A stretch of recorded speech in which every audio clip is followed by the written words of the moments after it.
I want to talk about my favorite Christmas movie, which is Eyes Wide Shut. Yes, it's a Christmas movie. It takes place right around Christmas time. It was directed by Stanley Kubrick. It was his last project before he passed away. As a matter of fact, before it was fully completed, he passed away. I really, really like this movie. It's a beautiful movie in terms of the lighting, the scenery, the acting is great, and I want to talk about it. We have a marriage that is on the brink with Nicole Kidman and Tom Cruise's characters, a lot of sexual tension, and it starts off with them going to a party, being around their colleagues, very important figures, and displaying behaviors that are, passive aggressive, as we see here with Tom Cruise's character with the two ladies here.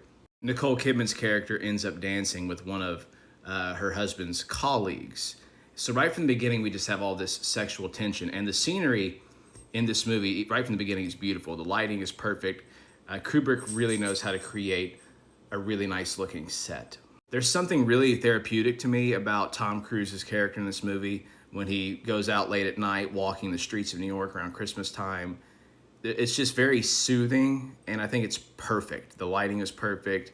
The things that he witnesses in this night, going in and out of restaurants, seeing some homeless people, some younger men, which looks to be kind of like a gang, and just all the activity that comes out at night, right? Kind of like a Gotham City. Then, of course, there's this famous rich and elite cult scene, right? Where these very powerful figures are having this ball, right? And Cruise's character ends up finding out about this ball through a friend, an old friend of his at a jazz bar. Of course, the jazz pianist. He tells him he has a gig later on at this party right here, and he really shouldn't tell Tom about it, but Tom's character keeps pressing about more information, where he ends up at this very rich, prestigious mansion.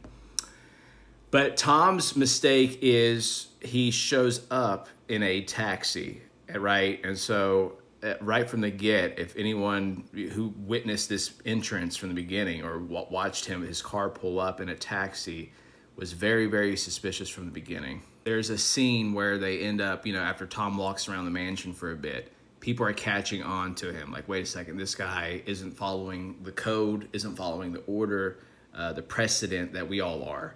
So he's already off. And there's a scene where he walks back to the ballroom where they're having the ceremony, and everyone turns to look at him. Very, very creepy. You feel for him because you're in his shoes. You put yourself in his shoes, at least I do. And you're like, holy cow, things could get really bad really quick. Major spoiler ahead. If you haven't watched this movie, please stop watching and go check it out for yourself.